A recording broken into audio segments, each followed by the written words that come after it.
क्या यूक्रेन की सेना 10 दिन बाद भी न केवल लड़ने में सक्षम है बल्कि वो आगे बढ़कर पलटवार भी कर रही है। जिस तरह से यहां की सरकार ने अब दावा किया, सूमी में लड़ाई चल रही है, दावा वो कर रहे हैं कि जो ज़ेपोरिज़िया का न्यूक्लियर पावर प्लांट है अब उस पर एक बार फिर कब्जा हो गया है यूक्रेन की सरकार का, यूक्रेन की सेना का।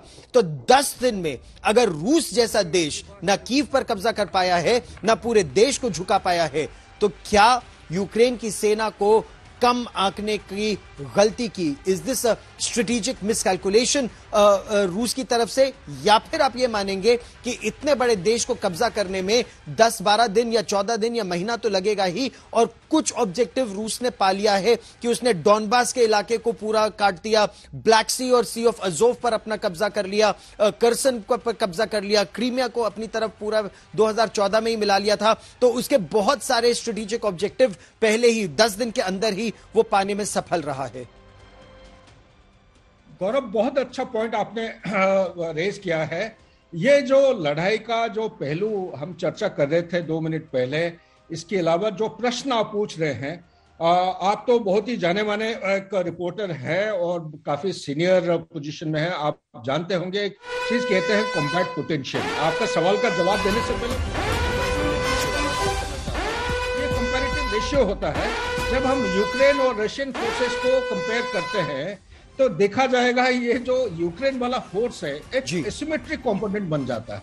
ये रशिया के सामने टेकने लायक है नहीं, ज्यादा समय के लिए ये लास्ट नहीं करेगा। जो भी रिपोर्टाज आ रहे हैं ये थोड़ा सा, जैसे राजेश पवार ने बिल्कुल सही बताया, ये मिर्च मसाला डाल के जिस तरफ रिपोर्ट बना रहे हैं इसको थोड़ा सा हमें काफी क्लिनिकली देखना पड़ेगा फॉर अ करेक्ट असेसमेंट।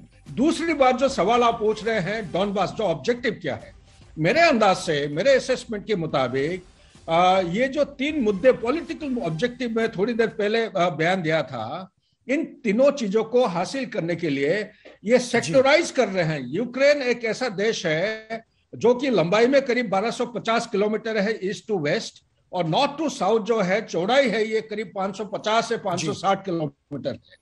ये जो पूरा लंबाई हम कह रहे हैं ईस्ट टू वेस्ट, आप देखे होंगे लाइन जॉइनिंग सुमी और सुमी के साउथ की तरह, मतलब ये कार्किव को पश्चिम की तरह ये अलाइनमेंट आता है, सीधा आता है लैंड ब्रिज जो क्रीमिया के साथ जंक्शन कर रहा है। ये डॉनबास का जो पश्चिम हिस्सा है, जो बॉर्डर है, ये बॉर्डर एक किस्म का लाइन है उनके दिमाग में। ये रशियन माइंडसेट को मैं स्टडी कर रहा हूं।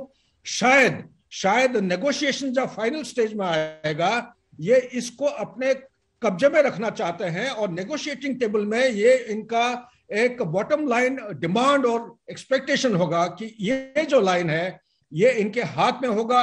Donbas region will be under the Russian occupation.